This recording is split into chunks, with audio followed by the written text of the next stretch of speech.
Welcome to another InWheelTime podcast. Right. And car lovers' favorite place to go for all things automotive. This is the award-winning InWheelTime Car Talk Show. Just ahead, Bay Area VW Club's David Saucier. Jeff has the racing calendar. Mars has This Week in Auto History. Mars, don't let me forget. And I'll get you caught up on the stories making automotive headlines. Did you muffle something under your breath? I did. Howdy, along with Mike out of this world, Mars. We always need more Jeff Zeke, and I'm Don Armstrong. Hey, thanks for joining us today. The chief engineer, David Ainsley, is out shopping. Hopefully he's going to get us something nice this year. I'm hoping. Yeah. Other than a big ball of wires. Yeah, I know. Yeah, we don't want that. Yeah. David Saucier, good morning to you, sir. Good morning. Can y'all hear me? We can hear you loud and clear. And we can Excellent. see you, too. It's a miracle. Yes, sir. Good morning. Well, Merry Christmas to y'all. Yeah, you too. So are you in your garage, or is that kind of like a green screen thing that you got up there behind you? No, this is the real deal. This is my garage workshop, 1967 Volkswagen house, basically. That's what we're in right now. Well, I like it. Are you the original owner? No, sir, I'm not the original owner, but I'm going to be the owner until I depart this earth. Yeah. Well, I'll have to tell you, it was a little bit earlier than that I rode in Mike Hartman's mother's VW Bug. And we always had to sit in the back seat. Of course, I was 10, 11, 12 years old, something like that. And she decided that she was going to run it out all the way in each gear. So you're sitting in the back seat and you cannot even have a conversation because that motor is right there winding out, as they used to say. Yeah. And of course, it didn't have any horsepower, but it was a very reliable thing. She drove that thing till the wheels fell off. And that's my memory of the Volkswagen Beetle. And I'm sure you've got some of your own. Yes, sir, I do. Plenty of them. Well, let's start with how long you've owned the Beetle. I've owned the 67 for about going on 15 years now. Originally, it was shipped to Washington State, and it, over the course of time, made its way back to East Texas to an old fella in Kennard. Met him at the Crockett Classic Cruisers car show up there during Christmas time. And he was going to redo it for his granddaughter when she graduated high school. With health problems came about, called me up a year later. I was interested. Yes, sir, I was. And I promised him I would leave it stock from then on. And the only thing I've done was just had it repainted. Everything else I did, but it is stock form like it rolled from the showroom floor. And that's factory stock color paint, isn't it? That is correct. The Zenith Blue. Zenith Blue. And they probably made, let me think, at least 10 million of that color. And I have one of them. Yeah, that's it. You got one of them. And has it got the stock motor in it? Have you not touched? Yeah, it does? Yes, sir, it does. And it's also, you can't see it, but it's a factory sunroof as well, and it works. And that's the cloth sunroof, is it not? No, sir. That was the cassette type that you had to roll out with your hand. Yeah. So, yes. Well, explain this one to me. It's you reach up, you grab the handle, you turn it clockwise, counterclockwise, to open it, and it's a cassette type slider that once it drops down, it slides back into the roof, and it's about maybe a 2 by 3 foot opening. And when you close it back up, it closes and it lifts back up to fill in. Let me see if I can show it to you. Oh yeah, I see it. Yeah, yes, sir. Wow. That's it. That is a factory sunroof. Yes, sir. Yes, sir, it is. And they did not make the cloth. They stopped making the cloth sunroofs, the rag tops, in 63. And then from 64 on, it was the metal type cassette. I don't think I've ever seen one of those. I don't know as if I have. I've seen the cloth one. Yes. But I've not seen this one that he's got on his car. Sir. So that makes the car really kind of unique. It does. It does. The only options it left from the factory was the sunroof and the pop-out windows. When it made its way to the dealer in Washington State, it got a AM radio and a cigarette lighter. Those are 2 added options from the dealer, and I have those. Yeah, dealer ads. Dealer ads. And clearly, I don't even think they offered air conditioning, maybe aftermarket air conditioning, but they certainly didn't offer it from the factory. Oh, they had air conditioning. Yeah, It was a You 440. had to roll it down. Yeah, Yeah, that's that sunroof option you got there. the 440 air. Go 40 miles an hour with all four Correct. windows down. Yeah. that's it. Yeah. Correct. Well, do you drive it frequently? Frequently, every chance I get.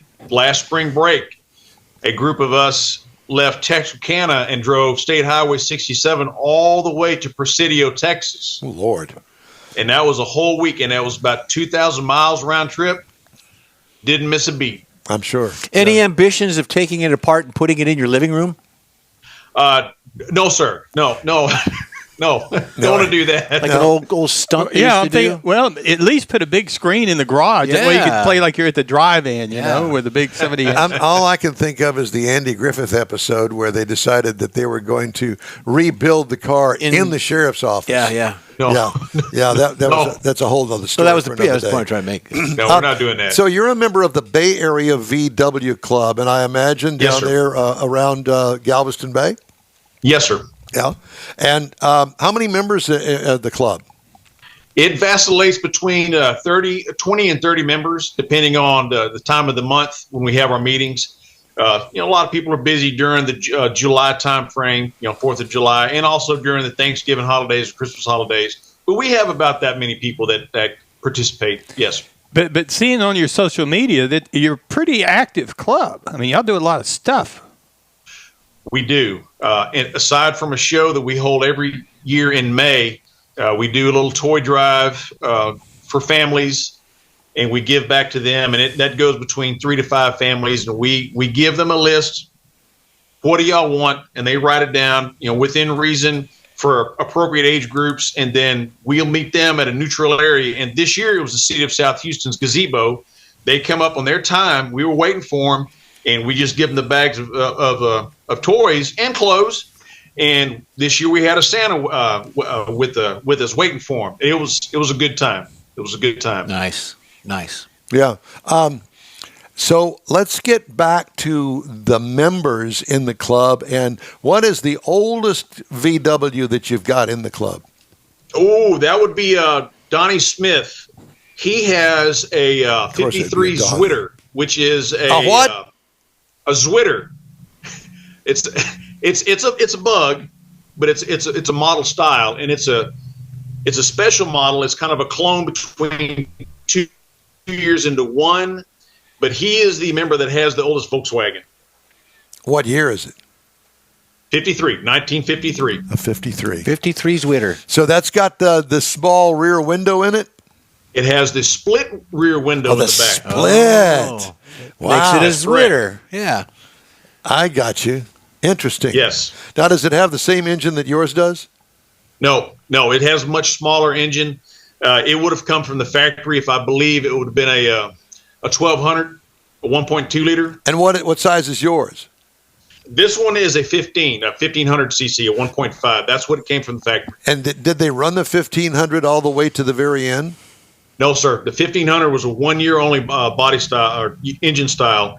They upped it the next year to a 1600. Well, why do they keep doing that? Just for the horsepower?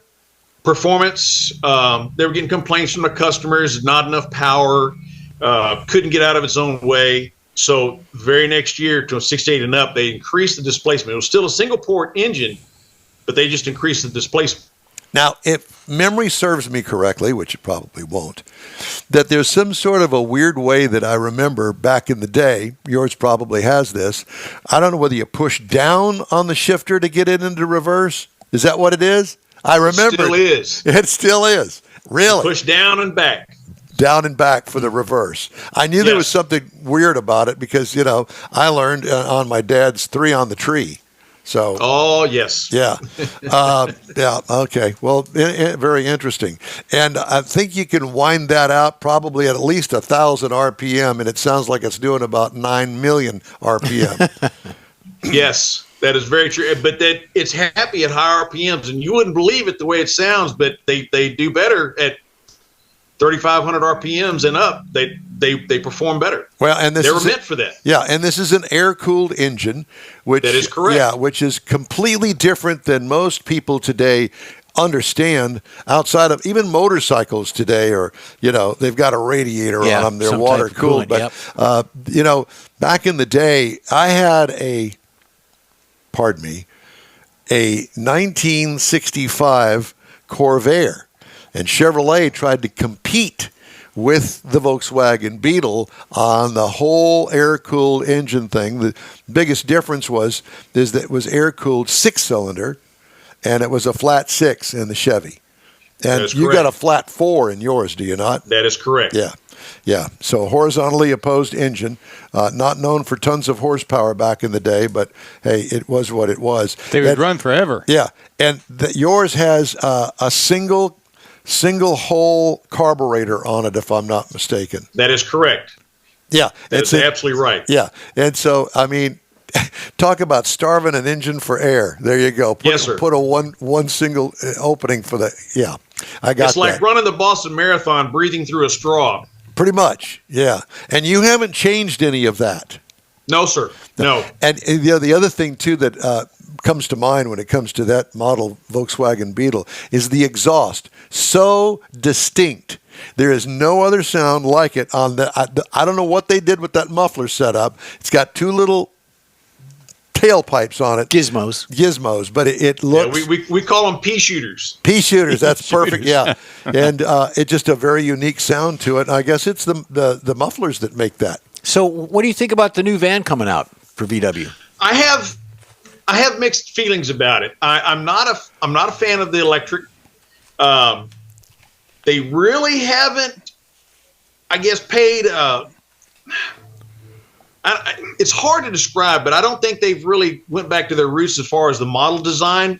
Yes, it's similar, but it's not quite the same. I get the change. Sure, absolutely. We all must change, but you're either going to like it or you're not. Well, here's no gray area. Here's the key to that. You are old, sir, and they're not. and they are. Thank you very much. And they are not appealing to you. They're probably appealing to your children and mine. Yes, and that's totally fine. I get that. I understand it. I'm comfortable with that. But would I buy one? Maybe, but I would be hard pressed to shell out that amount of money for one. They're expensive.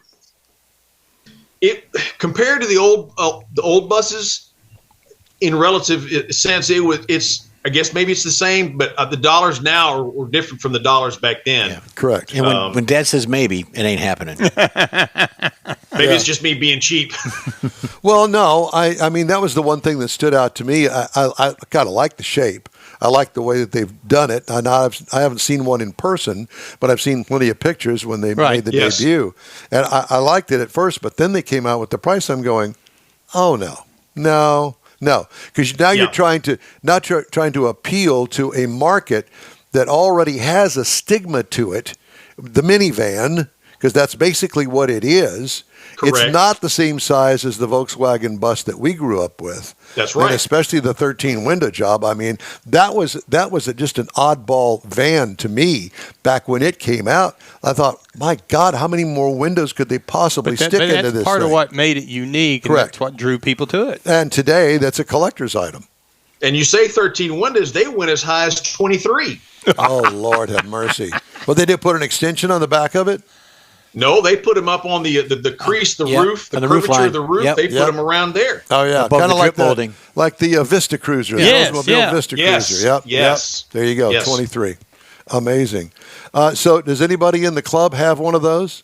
No, sir. The I don't know if anybody in our club would get one. There might be one or two, but it won't be our age. It'll be the younger ones. Yeah. Obviously, you said it appeals to them. I would love to see one. I haven't seen one yet. Are they out? Are they for sale yet?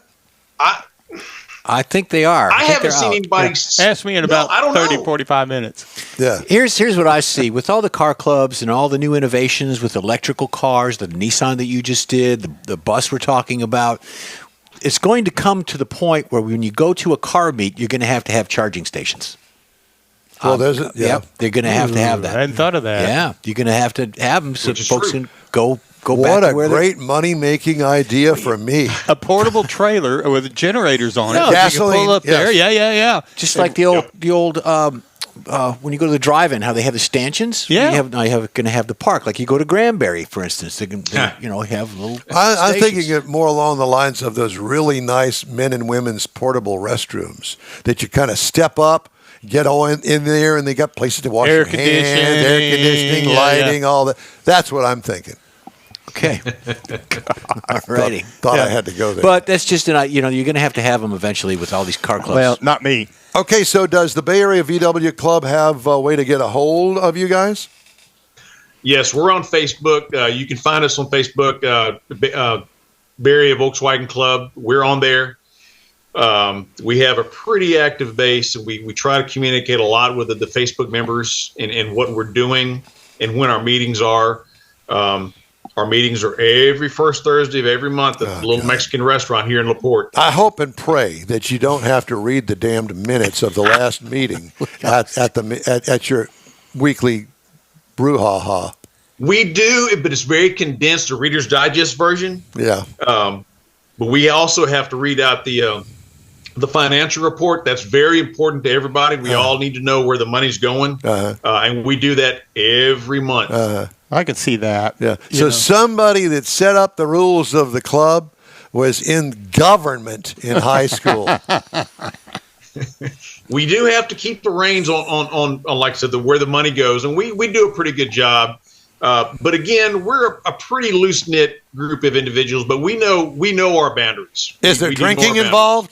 A Mexican what now? restaurant, of course. Is there drinking involved? Yes, sir. Okay, that's all I need to know. Yeah, in that case, it's all okay. Yeah, the rest of it works. They're doing expenditures. What's this $10,000 to this InWheelTime place? Yeah, What's going on there? the booze. Yeah, that's exactly right. Brown water. Dave, it's great to talk to you, man. Thank you so much for joining us today. It's been a blast. Yes, sir. We would like to hang out with you guys sometime. Yes, sir. One of these days, I will get to meet y'all in person and shake y'all's hands. Well, I don't know. Come if on you, down. Yeah, I don't know if you want to do that. You'll have to wash them real good when you get done. Dave, take care. Thank you, my Merry friend. Christmas. All right. Hey, the InWheelTime Car Talk Show is available 24/7 through the InWheelTime app. Download it to your mobile device today if you don't have it already. We also video stream on Facebook, YouTube at InWheelTime.com, and podcasts are available from your favorite podcast provider. And you can also find us on our new broadcast partner, Odyssey Radio, Audacy, Odyssey Radio. The InWheelTime Car Talk Show continues right after this quick break. The Tex-Mex dining experience is defined by Lupi Tortilla, your destination for Texas's best beef fajitas and frozen margaritas.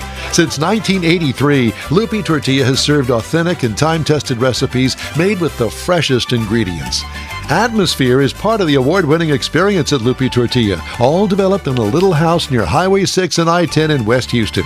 Visit any of the Lupi Tortillas and you'll see the same attention to detail in each and every location.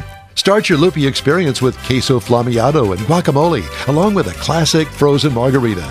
Dine on famous Lupi beef and chicken fajitas, or pepper shrimp brochette, or a fish or vegetarian entree, and finish with a scrumptious flan for dessert. Find Lupi Tortilla in Houston, College Station, Beaumont, Austin, San Antonio, and Dallas-Fort Worth. There's a Texas location near you. The recipes are authentic and time-tested. The ingredients always fresh. Lupi Tortilla, he's pretty good. The rescheduled Gulf Coast Auto Shield Car Social is happening Saturday, January 11th, and you're invited. Bring your car, truck, or SUV, meet other enthusiasts, and find out what it'll take to get your car looking show-worthy again. Gulf Coast Auto Shield is your one-stop shop for paint detailing, coatings, window tint, clear bras, camera installs, and wheel repair. The Car Social is your opportunity to get a tour of this state-of-the-art facility located at 11275 South Sam Houston Parkway, just south of the Southwest Freeway. Join the Car Social Saturday, January 11th, 9 to noon. Talk to other owners and see how good your car can look on the upcoming Hot Rod Tour of Texas. Put it on your calendar, the Gulf Coast Auto Shield Car Social, Saturday, January 11th, 9 to noon at 11275 South Sam Houston Parkway, just south of the Southwest Freeway. The InWheelTime Car Talk Show will be there too. We hope to see you then. Hey, the holidays are here, and we hope you'll think of our show sponsors this season for gifts, and they include Lupi Tortilla Tex-Mex Restaurants, Pro-Am Auto Accessories, and Gulf Coast Auto Shield. Time now on InWheelTime for the racing calendar, sponsored by Texas Muscle Car Club Challenge. Yes, sir. Thank you, Texas Challenge. Muscle Car Club Muscle Car Club Challenge. Thank you. Formula E coming in 2025, January 10th and 11th. You've got the Mexican race down in Hancock, Mexico City Grand Prix. It's called the E-Prix, so we're going to be talking more about that as the weeks come online for that. The next thing is, you know what we got going on next year also? Demolition Derbies. Oh, where? Oh, yeah. Hutchinson, Kansas, December 28th, coming up, 8 p.m. in the Kansas State Fair. You can buy tickets from Ticket Smarter.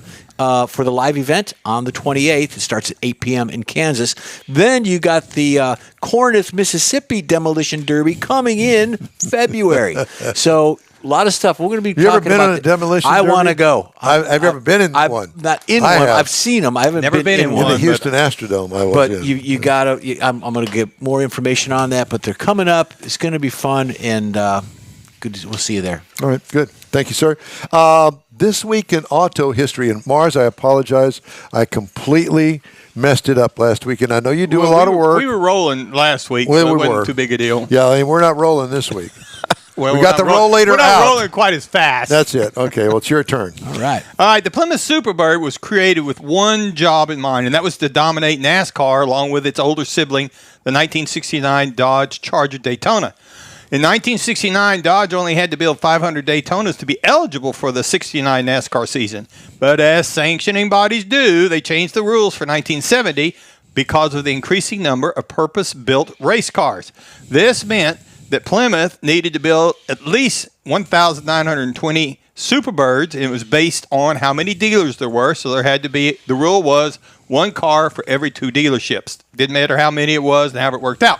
So anyway, the Hemi-powered Superbird NASCAR drivers took home 8 checkered flags in 1970, with Pete Hamilton getting the first at the Daytona 500 that year. That was followed by 5 wins by Richard Petty, and who had returned to Plymouth from Ford specifically to drive the Superbird.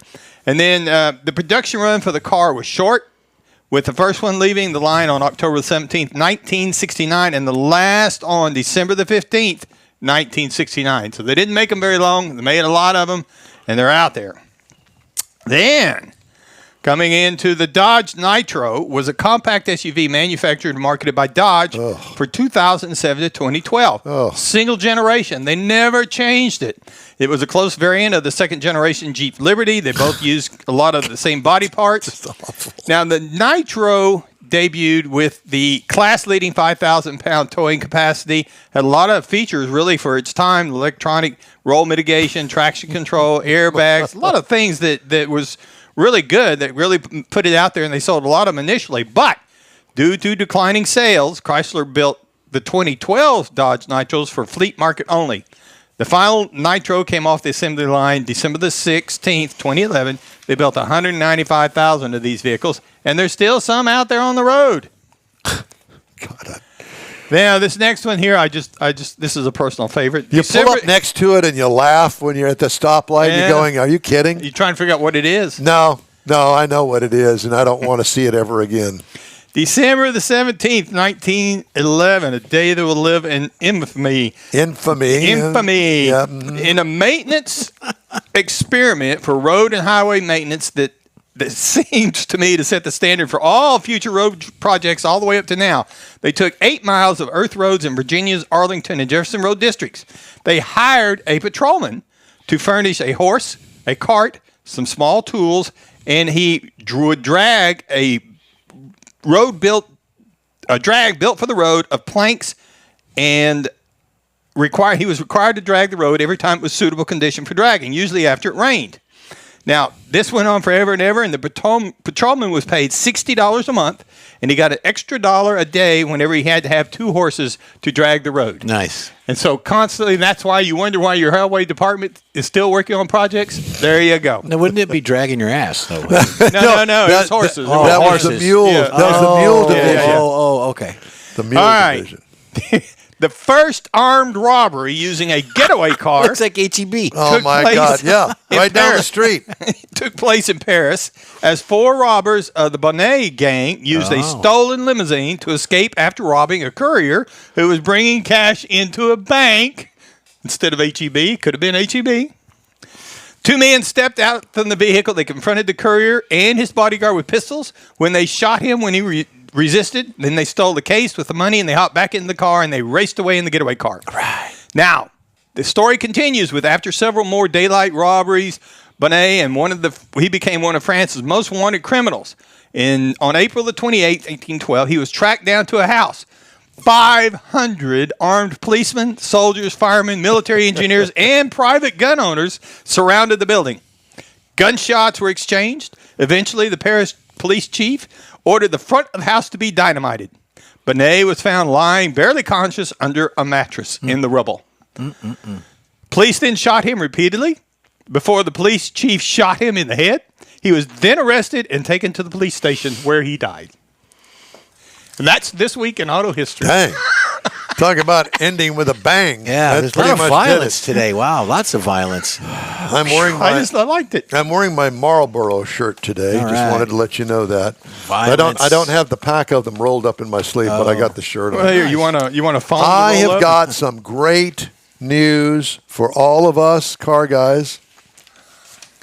Popular Motor Trend publication will reportedly break free from the Warner Brothers Discovery fiasco to join forces with likes of Car and Driver, Road and Track, and Auto Week, all operating under the Hearst umbrella.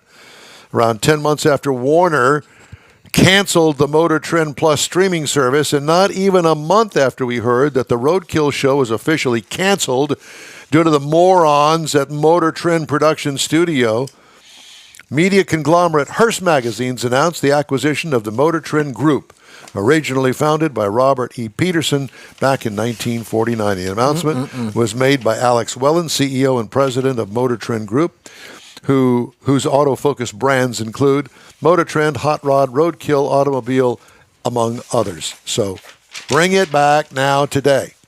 Thank you. I'm not in any big hurry for it to come back. 3 months ago, Jeep stopped letting Wrangler buyers pair a V6 engine with an automatic transmission. I did not know that. Did you know Say that that? again? Are you not paying attention? It just went by so fast. It shocked him so Yeah. much. 3 months ago, Yeah. Jeep stopped letting Wrangler buyers pair a V6 engine with an automatic transmission. It now admits, after fans of the SUV protested vociferously, that's the word, there it is written, I thought that's what he said. that killing the popular powertrain combination was a bad decision. Jeep said it's bringing back the Torque Flight automatic transmission as a $4,500 option, which is a lot, on the V6 Wrangler, which for the 2025 model year was initially available only as a manual. Okay. Stellantis. Carl, you screwed it all up, you idiot. Again. Golly. Poor Carl. No. No, he's not riddance. poor Carl. He's rich Carl. Yeah. Detroit Auto Show attendees going to see vehicles from 22 brands, including a Detroit 3 automakers lineup, and new participants Rivian and Ineos, and a new test track when the show returns to its winter roots in January. There'll also be some missing elements on the 723,000 square foot Huntington Place, formerly Cobo Hall. Tesla won't have any vehicles at the January 10th to the 20th event. Well, that's no big deal.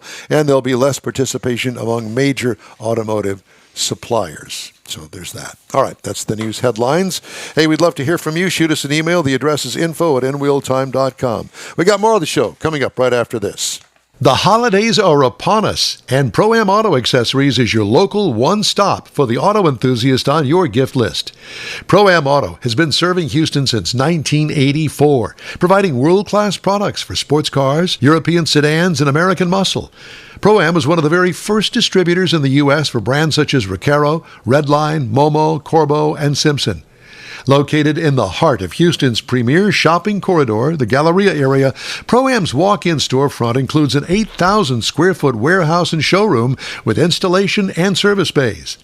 Pro-Am reaches a worldwide audience through ProAmAuto.com, taking its local reputation to the rest of the world. Holiday gift giving is alive and well at Pro-Am Auto.